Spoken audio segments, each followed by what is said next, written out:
mogoče najprej glede teh prebolevnikov. Torej zdaj, če je prebolevnik bil prebolel in po 6 mesecih, odkar je prebolel, cepljen z enim odmerkom, ali bo dobil dokazilo tudi recimo za prehod meje? To je odvisno od tega, v katero državo bo potoval. To ni odvisno od Slovenije. Vsaka država si zaenkrat tudi v Evropi še postavlja svoje pogoje, tako da na to vprašanje je treba vprašati vsako državo posebej. Pričakujemo to digitalno zeleno potrdilo, ki bo poenotilo pogoje za prehod meje. Jaz upam, da bodo ti pogoji strokovno smiselni, ampak seveda zaenkrat tega še nimamo. Kaj pa prehod v Slovenijo? To isto zadeva. Zaenkrat v odloku tako ni zapisano, ne? Niso prebolevniki. Ne, torej pogovarjali smo se že, da bi bilo smiselno pravzaprav vse dokumente, ki se navezujejo na cepljenje, poenotiti in uskladiti pač s temi strokovnimi priporočili. Kot veste, je prišlo zdaj prav v zadnjem času do spremembe. Iz strokovnega stališča še vedno priporočamo, da se prebolevnik cepi samo z enim odmerkom, saj je ob tem dovolj zaščiten in nima smisla, da se izpostavlja oziroma porabi v bistvu še en odmerek. To cepljenje je smiselno po pol leta, ker je prej zaščiten zaradi prebolele bolezni. Seveda pa glede na to, kakšno je besedilo ob registraciji cepiva in ker imajo številni ljudje težave zlasti s potovanji v različne države, pač je možno, da se odločijo tudi za to, da so cepljeni v bistvu kadarkoli in z 2 odmerkoma. Kako se jim bo v bistvu priznalo polno cepljenje že po enem odmerku, če bo se pravi v tem roku? Torej ja, med bo moral dokazilo, da je bolezen prebolel in potem je dovolj en odmerek. V bistvu je prebolela bolezen tako kot prvi odmerek. Kaj pa to imajo ljudje problem, recimo Slovenci, ko se vračajo v Slovenijo? Ker je treba uskladiti pač ta navodila oziroma te odloke. Ali je to predlagano že? To je bilo predlagano že kar mogoče vsaj teden nazaj, da se vsi odloki uskladijo s temi strokovnimi priporočili in meni bi se zdelo smiselno, da v Sloveniji upoštevamo to, da en odmerek zadošča, tudi sedaj, ko je možno, da se prebolevniki cepijo z 2 odmerkoma. Seveda pa še enkrat povem, za druge države na to ne moramo vplivati. Kaj pa PCT preboj, torej če je nekdo prebolel po 6 mesecih, zdaj recimo dobil en in edini odmerek, ali bi lahko pustili na letališče? Seveda, s tem ima izpolnjen pogoj, da je polno cepljen v bistvu, ker je že na vrsti za cepljenje, kljub temu, da je prebolel. To bi ravno tako moralo biti usklajeno. Tisto, kar je bistveno, kar zasledujemo strokovnega stališča, je, da smo varni, ne? Da ne gremo med ljudi okuženi in s to možnost seveda bistveno zmanjšamo s tem, da smo cepljeni. Kaj pa se že govori okrog 3. odmerka za AstraZeneca, mislim, da iz Nemčije ali iz ne vem kje že prihajajo določene informacije za 3. poživitveni odmerek pri AstraZeneca? Nič še do končnega določnega. Tudi mnenje Svetovne zdravstvene celo prid temu, da bi se še počakalo s 3. odmerki, tako da je zelo težko reči, kaj se bo dogajalo. Tudi raziskav oziroma nekih podatkov iz raziskav še nimamo, ker enostavno tega časa še ni minilo toliko, tako da res kakršnakoli informacija je zelo samodelna. Kako pa je sploh to AstraZeneca, da bi se lahko ljudje, če želijo, izcepili pred iztekom teh 12 tednov? To je podobno, kot gre na svetu, da se cepijo šele po 6 mesecih z 2. odmerkom. Tudi tukaj v bistvu besedilo, ki spremlja odobritev, pač priporoča, da se ljudje cepijo z 2. odmerkom med 4. in 12. tednom. Tudi tukaj smo v Sloveniji imeli priporočilo in ga strokovnega stališča še vedno imamo, naj se cepijo po 12 tednih, zato ker so kasnejše raziskave pokazale, da je na ta način cepivo bolj učinkovito. Po drugi strani je pa šlo seveda tudi za to, da smo odmerke, ki so bili takrat na voljo, recimo po 4 tednih, namenili nekomu, ki prvega odmerka še ni prijel, ampak počasi se ta čas tudi v Sloveniji izteka, cepiva je več na razpolago in tudi vsaj tisti, ki so se želeli cepiti v teh ranljivih skupinah, so bili v večji meri že cepljeni. Seveda so pa še vedno vabljeni in spodbujani, da se še prijavijo. Kakšen pa je potem postopek, če se nekdo želi sam precepiti in kaj bi to zanj pomenilo potem glede učinkovitosti? Torej, cepivo je potem nekoliko manj učinkovito. Raziskava je primerjala pod 6 tedni z več kot 12 tedni, do mislim, da 14. tedna, 15. približno so bili vključeni. In tukaj je bila razlika kar čez 80% je učinkovito, če se cepi po 12 tednih, tako da bi jaz na vsak način priporočala, če nimate kakršnihkoli obveznosti, da bi morali nekam potovati, da bi morali biti prej polno cepljeni, potem je pametno počakati in se cepiti ob 12 tednih. A bo karkoli od teh stvari, kar jih zdaj sprašujemo, oziroma kakršnekoli novosti, mogoče ste predlagali za današnjo sejo vlade? Ne, to je trenutno to. Torej, na vsak način bi se mi zdelo smiselno, to je pač odločitev vlade, da vsa ta strokovna priporočila vključi v odloke, ki veljajo v Sloveniji, seveda.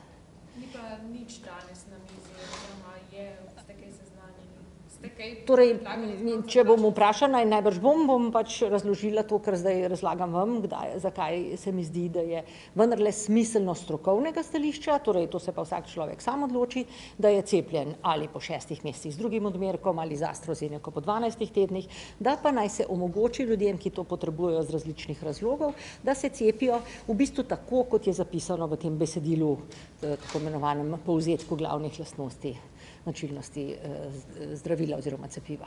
Se pravi, da se vsak sam potem bi lahko prijavil?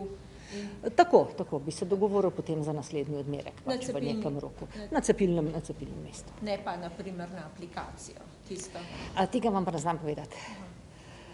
Trenutno cepljenje z enim odmerkom v nobeni starostni skupini ne presega 70%. Je to nek tak odstotek, s katerim si je stroka zadovoljna, ali bi si želeli višjo zainteresiranost in hkrati?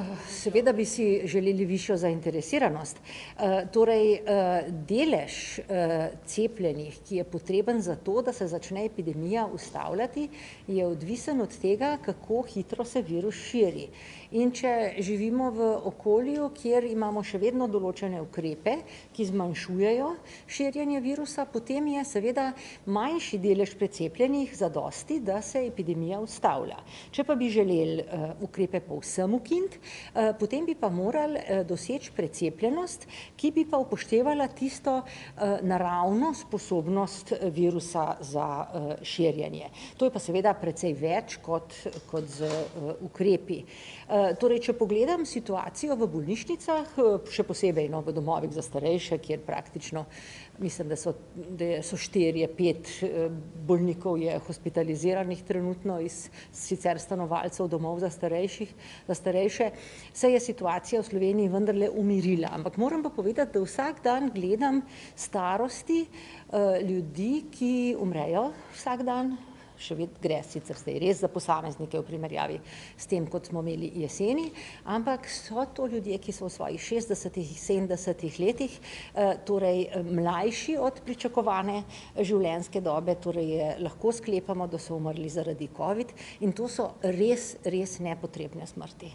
Danes se da proti tej bolezni uspešno zaščititi. Kak pa je ta odstotek, ki bi si ga želeli? Ker po seznamu ECDC, če gledamo, smo kar precej nizko po odstotku odcepljenosti. Niti ne. Torej, ECDC objavlja tedenske podatke. Zdaj, če pogledate, včeraj sem gledala slovenske podatke za odraslo populacijo, tisto, kar vidite na NIJZ, je treba preračunati na slovensko odraslo populacijo, ker tudi ECDC poroča o odrasli populaciji. In Slovenija zaostaja pri prvem odmerku, smo mi, mislim, da na 32%, povprečje Evrope je na 36%, medtem ko pri obeh odmerkih smo pa mi glede na odraslo populacijo na 17% in Evropa na dobrih 14%.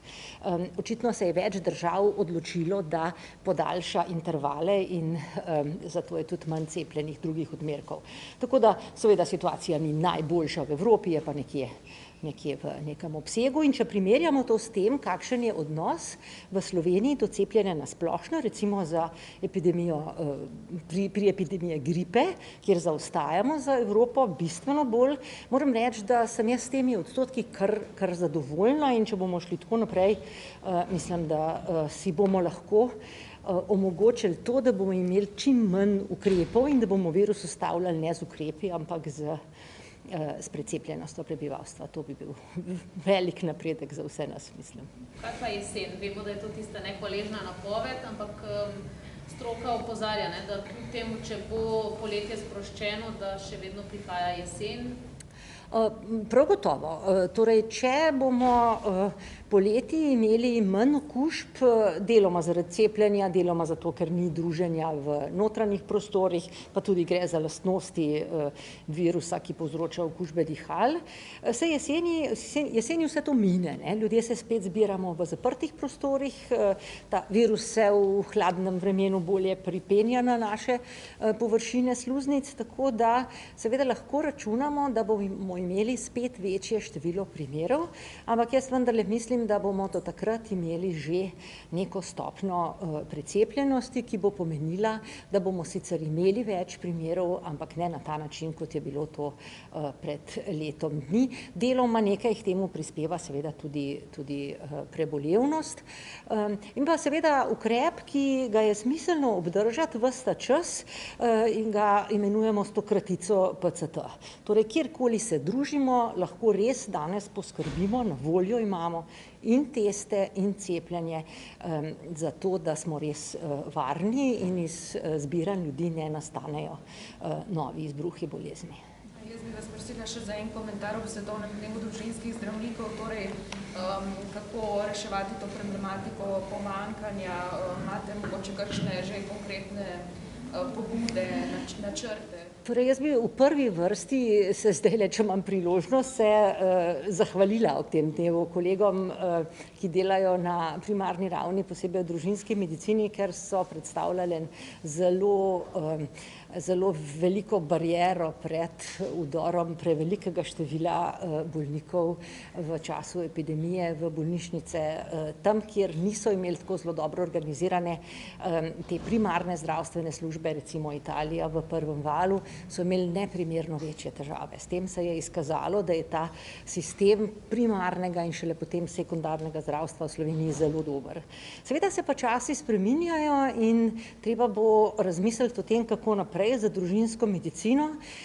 Tukaj obstajajo številne, ne bom rekla ideje, že kar konkretni predlogi družinskih zdravnikov, kako organizirati njihovo delo, da bo seveda možno na bolj učinkovit način, oziroma da bo ta način sploh tak, da se bodo družinski zdravniki, mladi zdravniki še odločali za to specialnost.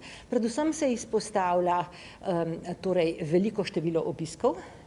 Deloma se bodo ti obiski vendarle zmanjšali oziroma se še zmanjšujejo zaradi bolniške odsotnosti, ki je možna zdaj brez obiska zdravnika.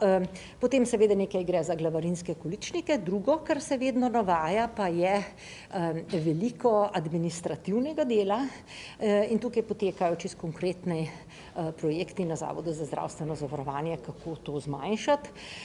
V dogovoru smo tudi za en večji sestanek z Ministrstvom za zdravje, kjer se bomo temeljito pogovorili pač o vseh teh naslednjih korakih. Res je nenavadno, da je specialnost, ki je marsikje v tujini zaželena, pri nas tako v nekem slabi podobi in se mladi zdravniki zanjo malo odločajo. Kako pa jih privabiti? Imate mogoče tudi podatke, koliko zdravnikov primanjkuje? Torej, primanjkuje jih kar ena precejšnja številka, da vam povem zdajle ob zadnjem razpisu za ilustracijo. Na malo manj kot 60 mest se je prijavilo, prostih mest za specializante se je prijavilo okrog 20 kolegov. To je precejšen primanjkljaj. Že na enem samem razpisu in to se sedaj vleče pravzaprav že kar nekaj let z boljšimi in skratka nihanji, ampak vendar primanjkljaj je praktično ves čas in pač poklic je potrebno narediti bolj ne samo bolj zanimiv, ker zanimiva taka ambulanta prav gotovo je, ampak tak, da se ga bo dalo izvajati na strokoven način. Če vas bremeni preveliko število kratkih obiskov, če vas bremeni veliko administracije, potem ni strokovno delo, za katerega se je nekdo usposabljal. A vas lahko samo še kot članico druge svetovalne skupine vprašam, slučajno predlagate danes vladi, oziroma da boste predlagali kakršnekoli? Mislim, da ni nič posebnega, zato ker smo v tej rumeni fazi.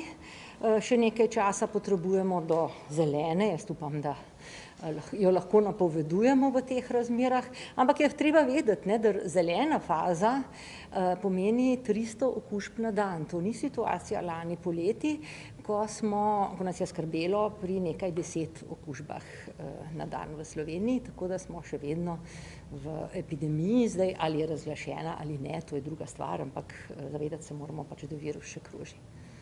Za jutri ste napovedali, samo še to, za jutri ste napovedali za javnost, splošno javnost o cepljenju. Kaj želite ljudem povedati, zakaj ste se odločili za ta javni? Zato, ker se nam zdi, da je kar velik del te zadržanosti do cepljenja zaradi tega, ker ljudje pač niso dovolj seznanjeni, zakaj pri cepljenju gre, in želimo odpreti eno tako, ko bi rekla, javno tribuno, 3 specialisti iz tega področja bomo odgovarjali na najrazličnejša vprašanja.